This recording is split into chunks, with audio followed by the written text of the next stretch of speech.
Nós vamos discutir hoje como é feito o monitoramento do desmatamento e também de queimadas na Amazônia e em outros biomas brasileiros. Vocês devem ter visto nas aulas anteriores do professor Paulo Artacho, do professor Henrique Barbosa e também do professor Luiz Machado, discussões sobre o aquecimento global e a importância de nós considerarmos isso nas nossas políticas públicas. Eu vou só mencionar novamente o que está acontecendo para contextualizar a importância de monitorarmos a Amazônia. O que vocês estão vendo aqui é um gráfico da anomalia de temperatura, da temperatura média da Terra em função dos anos. Eu posso depois, quem quiser, explicar como essa temperatura média é calculada. Mas essa anomalia de temperatura é medida com uma variação na temperatura média da Terra referenciada ao que aconteceu na era pré-industrial. Na realidade, tomando entre 1880 e 1990 como uma referência básica, se mede como a temperatura variou com relação a um ano fixo. Isso é dado por esses pontos pretos que vocês estão vendo aqui. Né? Essa linha azul é uma média feita, uma média que nós chamamos de janela variável, feita ao longo dos anos, de todos esses anos. O que quer dizer isso? Isso é como a mesma coisa que acontece quando nós reportamos os resultados da contaminação pelo Covid-19. A linha azul, por exemplo, é uma média corrida, que nós dizemos, feita em 12 meses. O que quer dizer isso? É que cada ponto, por exemplo, esse ponto preto, o valor que está mostrado nessa linha azul é uma média correspondente a 6 meses para trás e 6 meses para frente. E essa linha vermelha corresponde a uma média de 132 meses, porque na verdade o que nós queremos ver são as mudanças da temperatura da média da Terra em escalas de tempo maiores, não a mudança do dia a dia. Né? Isso é que se trata do que nós chamamos as famosas mudanças climáticas. Vocês veem por essa curva vermelha que é uma clara indicação do aumento da temperatura média da Terra. Na realidade, a partir de 1970, o que é mostrado por essa linha verde, esse aumento da temperatura média da Terra tem ocorrido numa taxa de 0,18 graus centígrados por década.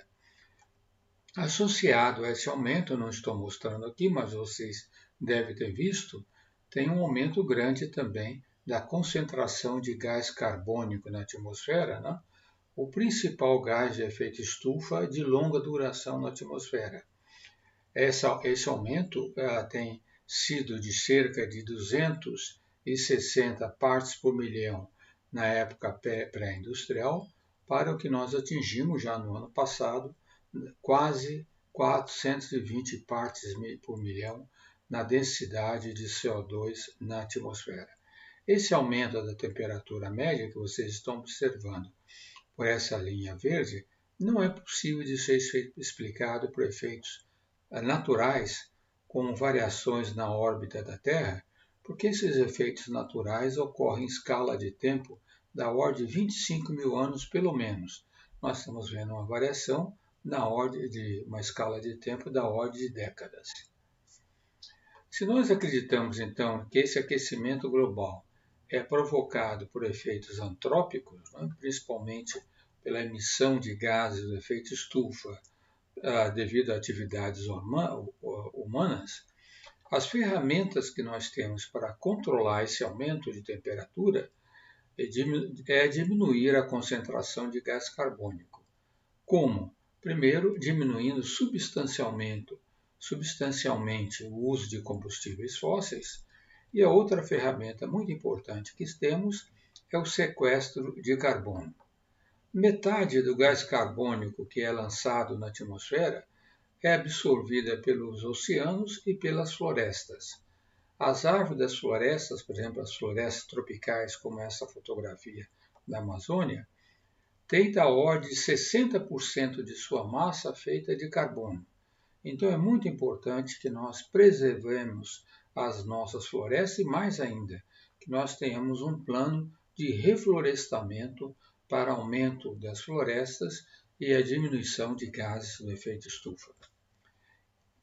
Isso vocês podem ver por esse gráfico aqui, que é um trabalho feito pela colaboração Rainfall, que é uma colaboração da Universidade de Leeds, no Reino Unido, na qual participam também pesquisadores do INPE. O que vocês estão vendo nessa figura à direita é a Amazônia com todos os seus países pan-amazônicos, Brasil, Colômbia, Venezuela, Peru, etc. Né? Esses gráficos, esses retângulos vermelhos que vocês veem, é a emissão de gás carbônico da atmosfera devido ao uso da terra. Né? Então, corte de árvores e também o uso de pastagens, etc., para gado. Esses retângulos pretos é a emissão de gás carbônico devido à utilização de combustíveis fósseis. Já esses retângulos verdes é a absorção de gás carbônico pela floresta devido ao crescimento e à ação das árvores. Se nós somarmos todos esses retângulos verdes, nós veremos que ainda estamos absorvendo mais gás carbônico do que emitimos. Só que esse ganho está diminuindo ao longo dos anos. Vocês veem essas curvas aqui, essas barras, para a década de 80, 90, a década de 2000 e para 2010 até agora eu vou discutir daqui a pouco. Vocês veem que esse efeito positivo das florestas para diminuir o gás carbônico vem arrefecendo-se ao longo dos anos. Isso é devido principalmente ao desmatamento da floresta. Esse é um artigo muito interessante que vocês podem ler, publicado na revista Nature no ano passado, né? Não é um artigo de um brasileiro, então é interessante ler, né? E vocês veem que esse arco aqui, que nós chamamos de arco de desmatamento, que é uma região que bordeia o sul da Amazônia, começando no Maranhão e vai até o norte de Mato Grosso, é onde o desmatamento tem se concentrado, mas também já começando a se propagar para o interior da floresta e também aqui nessa região da Colômbia. Quando o Brasil foi descoberto, a floresta amazônica tinha da ordem de 790 mil quilômetros quadrados. Mas, infelizmente, desde então, nós já desmatamos cerca de 20%. Segundo alguns estudos de alguns climatologistas, em particular o professor Carlos Nobre, se nós desmatarmos da ordem de 25% a 30% da floresta amazônica, essa floresta que é úmida, uma floresta úmida, ela se tornará uma savana, ela atingirá um ponto de não retorno para a sua savanização. Isso é extremamente preocupante, porque vocês veem que nós estamos já muito próximos desse ponto de não retorno. Na realidade, nesse arco de desmatamento, a temperatura média já é de cerca de 2 a 3 graus superior ao resto da Amazônia e também a época da seca, o período de seca já dura da ordem de 3 semanas a mais do que no resto da Amazônia. Por isso é muito importante preservar a floresta e, mais do que isso, monitorar o seu desmatamento. Então, eu vou discutir na aula de hoje como nós fazemos isso. Por que isso é importante em particular? Vocês veem aqui, o trabalho publicado recentemente foi em 2020 pelo mesmo grupo da Universidade de Leeds, que monitorou essa capacidade da floresta de absorver carbono, as duas florestas tropicais principais na África e na Amazônia. Na África, na região do Congo. O que esses gráficos mostram aqui no eixo vertical, esse gráfico superior, é a absorção de gás carbônico da atmosfera, de carbono principalmente, e megagramas de carbono por hectare por ano. Vocês veem que ao longo do ano isso já não aumenta mais, a floresta não está absorvendo mais na África e na floresta amazônica. Infelizmente, essa absorção tem caído devido ao desmatamento. E a emissão de gás carbônico, também de carbono, né, cresceu um pouquinho na África e tem se mantido aproximadamente constante. Naturalmente, isso daqui, os dados vão até 2019, de 2020 para cima é uma projeção se nada for feito. Mas, segundo esse estudo, essa mudança da função absorvedora da floresta para emissora de carbono já começou a ocorrer em florestas da África e na Amazonas. Bom, como nós monitoramos esse desmatamento? Principalmente através de sistemas de satélites, usando os chamados satélites de observação da Terra, que têm órbitas heliosíncronas. O que quer dizer isso? Esses satélites têm órbitas polares, passam pelos polos, né, com uma pequena inclinação acima de 90 graus com relação ao Equador, e elas são heliosíncronas. O que quer dizer isso? Eles sempre passam sobre o mesmo ponto no mesmo horário. Aqui está referenciado sobre o Equador as passagens do satélite Cibers 4, que é um satélite brasileiro construído pelo INPE e pela China. Esse satélite passa sempre sobre o Equador às 10h30, na primeira órbita, segunda órbita, assim por diante, como vocês estão vendo. Por que isso é importante? Isso é importante que, para monitorar como o solo mudou, né? O desmatamento ocorreu nas florestas, é importante observar o local sob a mesma incidência solar. Então, a luz solar seja a mesma para facilitar a interpretação de imagens.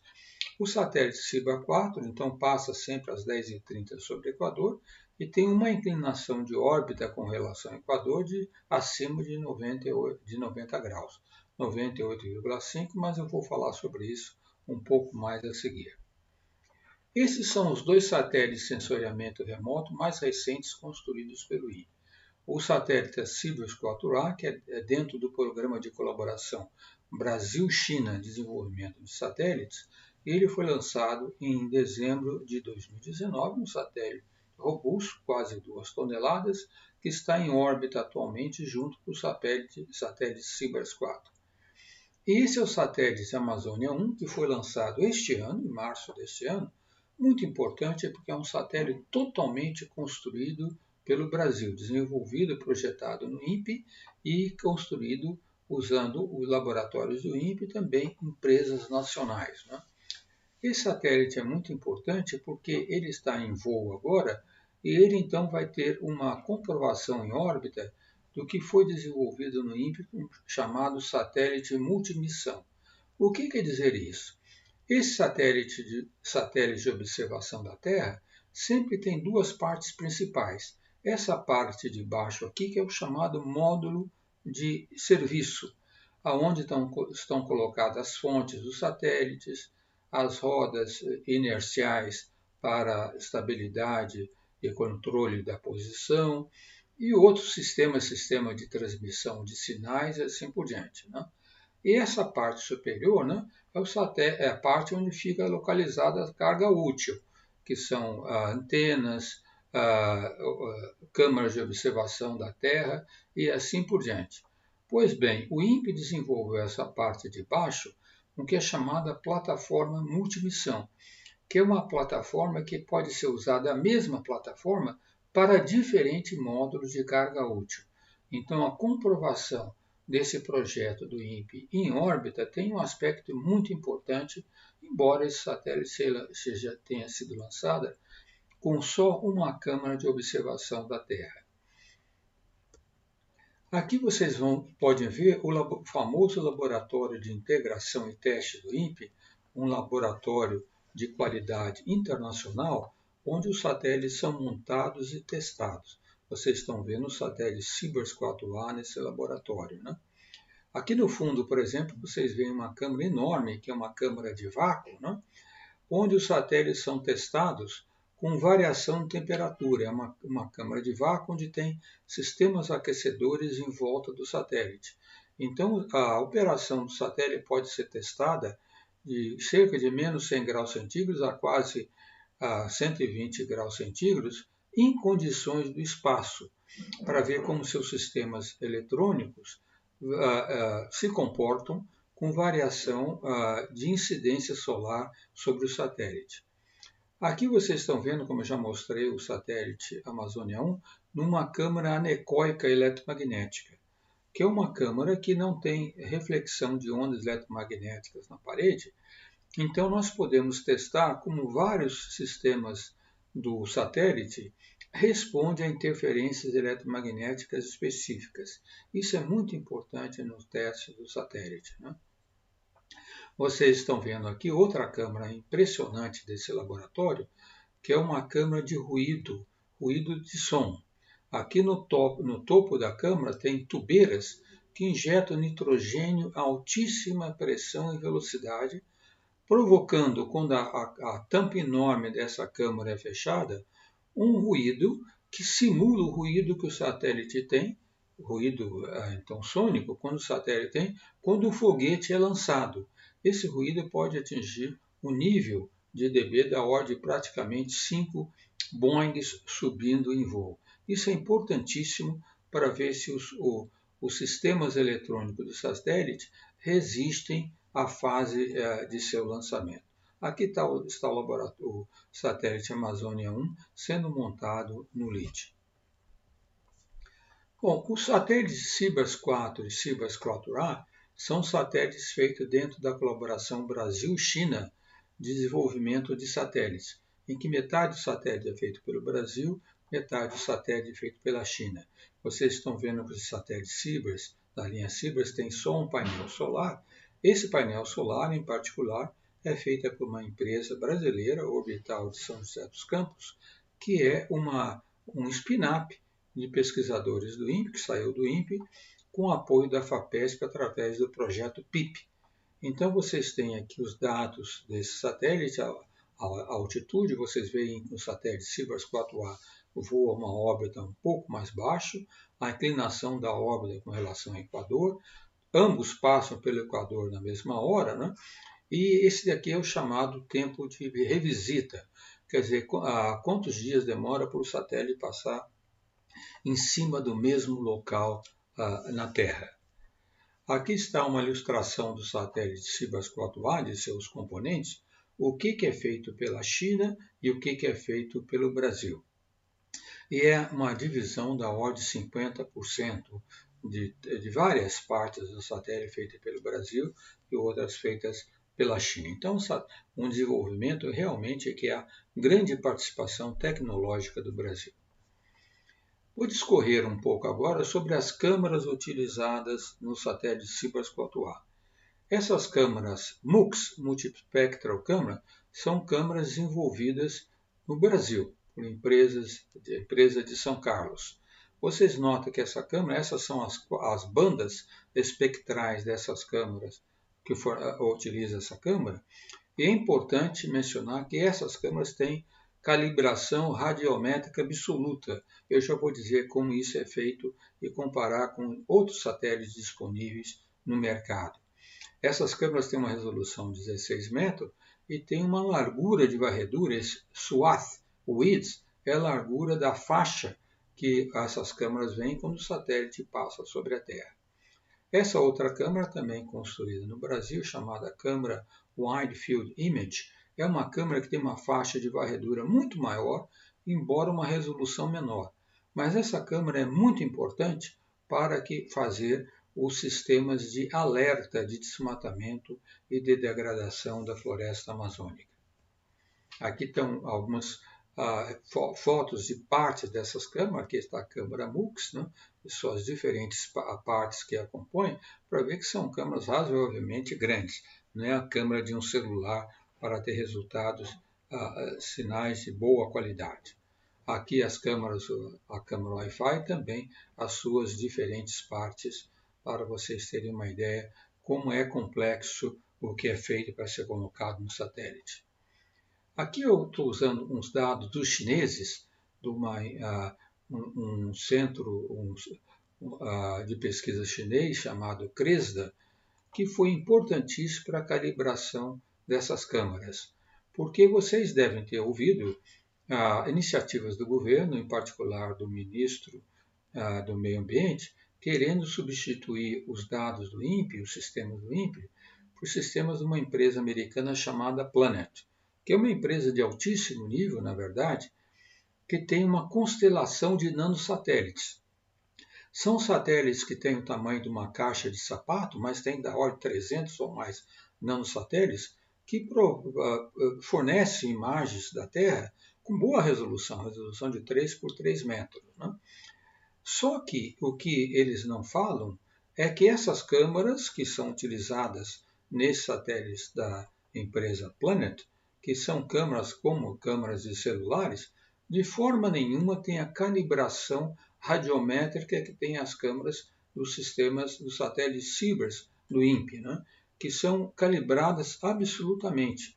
Isso daqui é muito importante para que tenha precisão nas imagens. Então, as imagens do satélite Cibers do INPE, os dados do INPE, têm um índice de acerto da ordem de 95% ou mais, bem superior ao que se consegue com as câmeras da empresa Planet. Essa calibração é feita não só lá no sistema do satélite, mas calibração no solo, ou seja, são colocados alvos sobre o solo, no qual é feita a medida absoluta da incidência de aerossóis sobre esses alvos e a reflectância desses alvos, e isso é comparado com as medidas feitas nos satélites nas suas diferentes bandas. Então, isso permite uma calibração absoluta que dá a alta qualidade dos dados providos pelo INPE. No satélite Cibers 4A tem uma nova câmara que foi desenvolvida, que não tem no satélite Cibers 4, desenvolvida pelos chineses, que é uma câmara multiespectral e pancromática.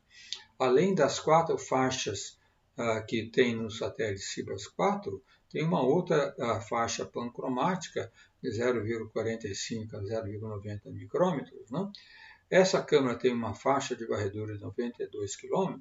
O importante é que ela tem uma resolução espacial pancromática de 8 metros e 8 metros multiespectral, bem superior ao que tínhamos nas câmeras do Cibers 4.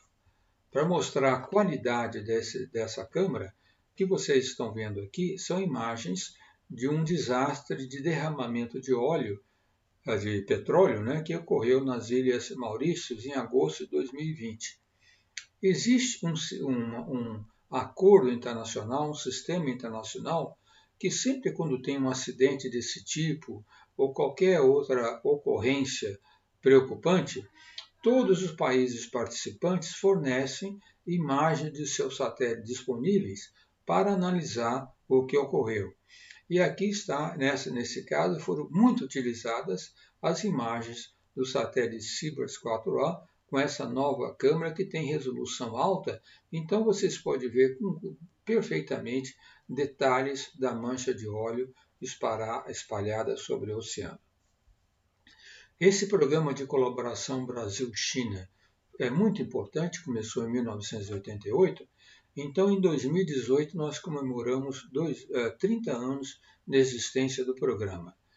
Houveram comemorações no Brasil, mas a principal comemoração foi na China. Vocês estão vendo aqui, ocorreu em Pequim, né? Chineses e brasileiros, né? E essa senhora que vocês estão vendo sentada aqui chama-se doutora Simonetta de Pipo. Ela é a presidente do escritório da UNOSA, que é o escritório da ONU sobre uso pacífico do espaço. O programa de colaboração Brasil-China é tão importante que a ONU fez questão de enviá-la para fazer um discurso belíssimo nesse evento. Nesse discurso, ela disse que essa colaboração Brasil-China é o exemplo paradigmático de sucesso de colaboração Sul-Sul na exploração pacífica espacial. Mas, infelizmente, apesar de todo esse sucesso desse programa, o atual governo encerrou a colaboração Brasil-China e, na verdade, o INPE agora não tem nenhum projeto de desenvolvimento de satélites, nem na colaboração Brasil-China, nem no Amazônia 2, que seria o próximo satélite a ser desenvolvido. Vou falar um pouquinho agora sobre o satélite Amazônia 1, que foi lançado em março desse ano. Como eu disse, é um satélite feito todo projetado com tecnologia nacional. Em particular, ele tem esses 2 painéis solares, como eu disse, feito por uma empresa de São José dos Campos. Só para ilustrar o que aconteceu, esse satélite foi lançado na China por esse lançador chamado PSLV, que é um lançador, Polar Satellite Launching Vehicle, que é um lançador desenvolvido pelos hindus, foi lançado nessa base de Char. Vamos gastar alguns minutos para ver esse lançamento. Vocês notem que o foguete decola bem lentamente, né? É um peso enorme. E junto com o satélite lançado pelo Brasil, foram lançados vários outros pequenos satélites americanos e eu creio também de outros países na mesma ogiva. Lift-off normal. 5 seconds. Eles estão dizendo que o lançamento está ocorrendo normalmente. P2 tracking. Stage performance normal.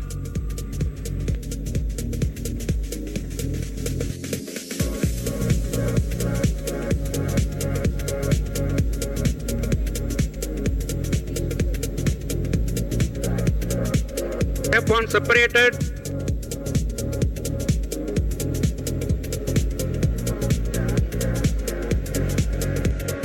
Vocês vão ver agora imagem de câmera dentro do módulo de serviço e a separação final do satélite do resto do foguete, né, do lançador, e aqui a imagem do painel solar do Amazônia 1, já no espaço, né, antes de sua abertura. Quando o satélite Amazônia 1 foi lançado, houveram algumas notícias na imprensa que ele não estava funcionando bem, o que não é verdade. Aqui vocês estão vendo imagens da fase de comissionamento do satélite. Aqui então a imagem do Rio de Janeiro, vocês estão vendo a Restinga de Marambaia, né? E a Baía da Guanabara, aqui a Ilha do Governador.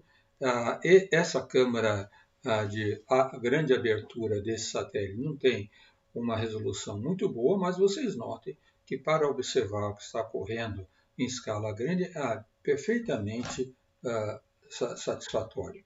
Aqui tem imagem então da costa do Maranhão, aqui está São Luís, né? Aqui está Alcântara, onde tem a base de lançamento brasileira, também imagens obtidas com esse satélite Amazônia 1. A pergunta que nós fazemos é, então, como que nós utilizamos esse satélite para fazer o monitoramento do desmatamento? Isso não é fácil. Não basta ter as imagens como o governo queria comprar da empresa Planet. É preciso ter especialistas de alto nível para saber analisar essas imagens, porque não ocorre um corte imediato. Geralmente os desmatadores começam, por exemplo, fazendo um corte seletivo, tirando as madeiras mais importantes, mais valiosas, né? Depois eles começam a cortar árvores um pouco menor, até que chega uma área bastante grande de degradação da floresta, e quando eles vão finalmente, praticamente, para o corte raso. Então, o final o que nós chamamos de corte raso, que é esse daqui, é fazer essa área se tornar principalmente pastagem, né? Porque a maior parte do desmatamento da Amazônia é feito para grilagem de terra. Os chamados ruralistas, entre aspas, né, colocam gado aqui, mas só para justificar a utilização da terra, esperando uma anistia do governo futura para que eles possam tomar posse. Então, além de ver esse corte raso da floresta, é importante também detectar a sua degradação. E para isso o INPE tem 2 sistemas, um sistema chamado PRODES e um sistema chamado DETER. Esse sistema chamado PRODES dá medidas mais precisas, como eu disse, com a margem de acerto de 95% do corte raso da floresta a cada ano. esse sistema chamado DETER, ele dá alertas, não só de desmatamento, como também de depreciação, de degradação da área, né? Alertas diários para a ação dos órgãos fiscalizadores. O programa PRODES usa imagens dos satélites Landsat, satélite Euler, também do satélite Sirius 4A e desse satélite RS-2 da Índia, com resolução de 20 a 30 metros, para dar alertas diários. E os dados são fornecidos de forma livre e completamente abertos nessa plataforma Terra Brasilis. Qualquer cidadão pode entrar lá e obter esses dados, as imagens. O ministro Ricardo Salles criticou muito os dados do INPE, dizendo que não tinha resolução suficiente para as ações do IBAMA, o que certamente é uma inverdade, porque vejam que a resolução é de 20 a 30 metros. Ora, se uma árvore da Amazônia, uma árvore já desenvolvida, tem uma copa de 10 a 20 metros, não é necessário ver com uma resolução menor de 3 metros, como é o sistema da Planet, para identificar um corte de árvore. Isso é realmente um absurdo e é alguém que não entende de engenharia que pode fazer dizer que essa resolução não seja suficiente. Desculpem, vou mais para baixo. O sistema DETER, então, dá esses alertas diários, né, com uma resolução de 3 metros, usando então imagens, principalmente satélites Sirius 4A, e ele está operacional desde 2004 e outra vez as imagens são fornecidas de forma gratuita na plataforma Terra Brasilis. Vocês vejam esse dado espetacular aqui, que o sistema PRODES, que desde 1988 dá os índices anuais de desmatamento da Amazônia. Aqui vocês no eixo vertical, isso daqui está em quilômetros quadrados, 5.000 quilômetros quadrados, 10.000, etc., em função do ano. E isso começou, como eu disse, em 1988. Vocês vejam que ao longo dos anos houve uma variação grande no desmatamento, tivemos um pico em 1995, acima de 29.000 km², e um segundo pico em 2004, acima de 27.000 km².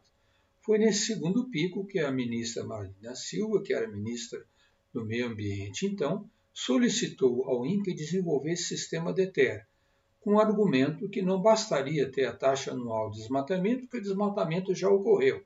Seria importante ter um sistema que desse alertas de degradação ou desmatamento, mesmo que não fosse muito preciso, para que os órgãos, principalmente de fiscalização, principalmente o IBAMA, mas também o ICMBio, pudessem atuar.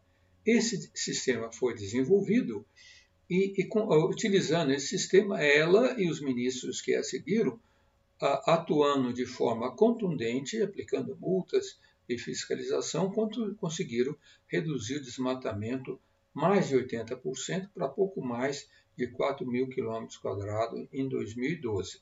Infelizmente, a partir de então, o desmatamento começou a crescer. Essa linha vermelha que vocês veem aqui é a média entre 1996 e 2005, porque o compromisso do Brasil, compromisso autodeclarado na Conferência de Paris, foi reduzir o desmatamento do Brasil 80% com relação a isso, de forma que nós não deveríamos ter desmatado em 2020 mais que 3.925 km². Mas a realidade é que nós desmatamos cerca de 11.000 km², que inclusive contraria a lei. O ministro Ricardo Salles sempre acusou o sistema do INPE de impreciso.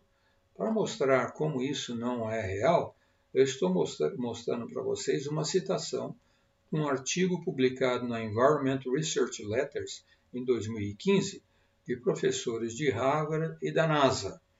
Eles chamam a atenção que, embora vários países tenham um sistema de satélites para monitorar o desmatamento de suas florestas, nenhum deles produz mapas com a qualidade e com a disponibilidade pública do que o INPE faz. Então, eles conclamam esses países para imitar o Brasil e fornecendo dados com a precisão e com a temporal e a disponibilidade pública que o INPE faz. Né? Isso para vocês verem que as críticas do governo sobre o sistema do INPE de maneira nenhuma se justificam. Na realidade, quando o governo atacou os dados do INPE, foi em julho de 2019, dizendo que os dados eram mentirosos. Pouco mais de um mês, esse cientista alemão publicou um artigo usando os dados do satélite Sentinela-2 da Agência Espacial Europeia, confirmando todos os dados de maio a julho de 2019 fornecidos pelo INPE. Então, a crítica do ministro Salles que os dados não estavam corretos não se justifica. A mesma comprovação também foi feita por cientistas da NASA. Agora, falar um outro sistema de monitoramento de dados que, em vez de usar imagens, usa o sistema LiDAR. O LiDAR é um radar a laser que manda pulsos de lasers para o solo, né? E medindo o tempo de ida e reflexão desses pulsos, eles podem ver a altura do alvo. Isso é muito importante para seguir, então, o dossel da floresta, ou seja, a cobertura da floresta, para ter uma indicação melhor, não só do desmatamento, mas o que está acontecendo com a floresta. Né? Esse sistema é utilizado pelo INPE, utilizado por outros países, mas o INPE usa isso de uma forma muito ardilosa, interessante, né? Combinando o sistema radar transportado por aviões em áreas específicas, né? E comparando com dados do satélite. Com isso, eles podem acompanhar o que está acontecendo, principalmente na borda do desmatamento, né? O que está acontecendo na região que passa do desmatamento, a área toda desmatada, para a área que já está, que está sendo ainda desmatada. Esse resultado foi muito importante e foi a tese de doutorado de um aluno cearense trabalhando no INPE, o Celso Silva Júnior, né? Trabalhando sob a orientação do professor Luiz Aragão, que talvez seja um dos cientistas mais reconhecidos no país, com reconhecimento internacional, sobre monitoramento do desmatamento na Amazônia e outros biomas. Eles mostraram que, levando em conta o que acontece na borda entre a área desmatada e não desmatada, um efeito que não tinha sido considerado anteriormente, né? O desmatamento é muito maior, a emissão de gás carbônico é muito maior, a emissão devido ao desmatamento é muito maior do que se computava anteriormente. O mesmo resultado também foi confirmado por artigos de outros pesquisadores brasileiros, também publicado no ano passado. Aqui tem um trabalho recente que saiu nessa semana, a divulgação sobre ele no jornal da USP, que foi um aluno de engenharia ambiental na sua tese de doutoramento na Exalc, né, usando esses dados do INPE para ver o que acontece nas clareiras abertas em áreas ainda não desmatadas. Então, esse é um trabalho muito importante que vai dar outras informações sobre o que está ocorrendo na floresta e certamente será um trabalho de bastante repercussão. Essas imagens, o azul mais escuro, então é a área desmatada que está penetrando o dossel da floresta, para vocês verem como às vezes tem desmatamento seletivo na floresta. Infelizmente, todos nós sabemos que o desmatamento da Amazônia continua crescendo. Esse é outro trabalho publicado agora recentemente na Nature também, né? Outra vez repete aquele gráfico que eu mostrei para vocês de desmatamento, mas uma coisa importante que eles chamam a atenção nesse gráfico é que os pesquisadores compilaram 57 mudanças na legislação ambiental, tanto em decretos como em regras infralegais, né, facilitando o desmatamento nos dispositivos legais, então que enfraqueceram fortemente as regras de preservação da floresta em pé. Esse é um trabalho que acabou de ser publicado agora esse mês, né? Mais preocupante, porque todos nós dizíamos, até o presidente Bolsonaro disse, que a floresta amazônica é uma floresta úmida, que é difícil pegar fogo, o que em princípio é verdade. Mas esses pesquisadores, outra vez sob o comando do professor Luiz Aragão, fazendo trabalho in loco na floresta amazônica, tiveram agora um resultado recente, que quando esse incêndio ocorre em floresta úmida, embora seja difícil, ele provoca uma perda de 27% das árvores, as árvores menores, é verdade, em até 3 anos. Esse é um outro dado extremamente preocupante, é um trabalho importantíssimo que foi publicado então nos Proceedings da Royal Society do Reino Unido. Eu vou terminar essa aula agora falando um pouquinho sobre o satélite radar de abertura sintética. Porque vocês ouviram também na imprensa que o governo, ao invés de dar recursos para o INPE desenvolver seus próprios satélites, está comprando um satélite de radar, porque diz que o satélite de radar permitem ver através das nuvens o que não acontece com os satélites ópticos. Ora, isso é verdade. E como que isso ocorre? Isso ocorre, eu quero explicar, principalmente já que estamos falando para física, o que é um satélite radar de abertura sintética. A primeira coisa, naturalmente, é levar em conta que o satélite emite micro-ondas, né? Esse satélite emite uma micro-onda, uma onda eletromagnética coerente. Né? E nós sabemos lá da física básica que quando nós queremos fazer medidas, por exemplo, de interferometria, é muito importante que nós tenhamos a fonte a antena da onde é emitida essa onda eletromagnética, com bastante abertura para ter maior resolução. Mas num satélite é muito difícil colocar uma antena muito grande.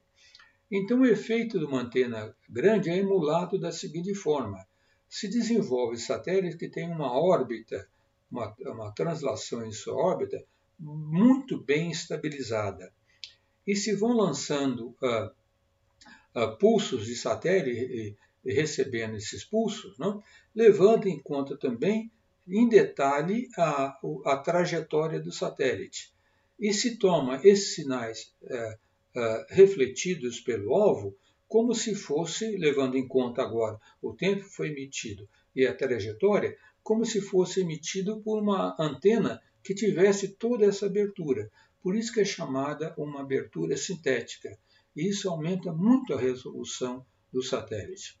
Para monitoramento, esse satélite geralmente opera nessas bandas que vai desde a banda L à banda KU, que corresponde a frequências que vão desde de 1 até 12 a 18 GHz.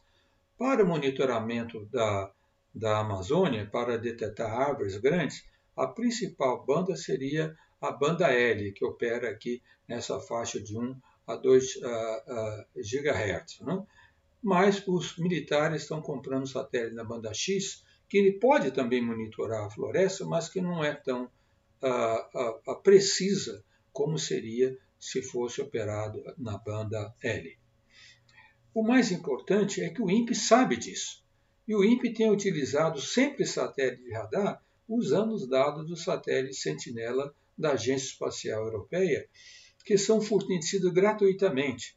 Então o governo não precisava estar comprando esse satélite, sendo que o INPE tem como utilizar dados de satélite da Agência Espacial Europeia, como eu vou mostrar a seguir.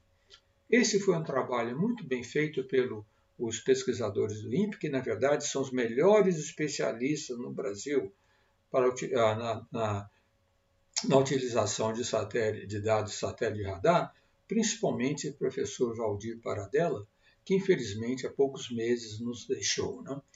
Esse é um trabalho que esse grupo fez muito interessante, usando os dados do satélite Sentinela, como eu disse, a Sentinela 1B da Agência Espacial Europeia, que é um satélite de radar em 2 modos diferentes de imagem. Eu não vou gastar tempo sobre isso para explicar, mas vou explicar nas imagens.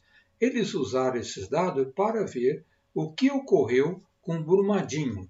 Se o que ocorreu em Brumadinho poderia ter sido previsto se o governo utilizasse dados desse satélite, o que o INPE provê. Então, o que eles fizeram, esses dois sistemas, primeiro é um sistema que tem menor precisão, sistema DAM-1, mas que tem um grande número de pontos de amostragem. Eles mandam o radar sobre a superfície da barragem e recebe de volta para ver mudanças na posição da superfície. E tem também esse outro sistema, esse é o sistema, desculpe, SBAS e esse sistema PSI, que tem menor número de alvos, mas maior resolução. O que vocês estão vendo aqui é que eles exportaram um gráfico desses dois sistemas, o PSI, que tem maior resolução, o SBAS, que tem menor resolução, mas tem maior número de dados. Como tem o deslocamento, vocês vejam a grande precisão dos satélites radar de abertura sintética, a precisão de milímetros da posição do alvo, né, da reflexão. E vocês veem aqui, eles começaram a medir isso a partir de março de 2018, né, até chegar em janeiro de 2019, quando ocorreu o colapso da barragem. Vocês veem que se o governo tivesse um sistema de monitoramento da barragem, utilizando os dados de satélite de radar, um sistema que eles poderiam perfeitamente desenvolver junto ao INPE, se fornecesse maior orçamento ao INPE, ao invés de cortar o orçamento, essa ocorrência poderia ser totalmente prevista e retirar as pessoas que habitavam em volta da barragem, então evitando aquela enorme perda de vidas humanas que nós tivemos.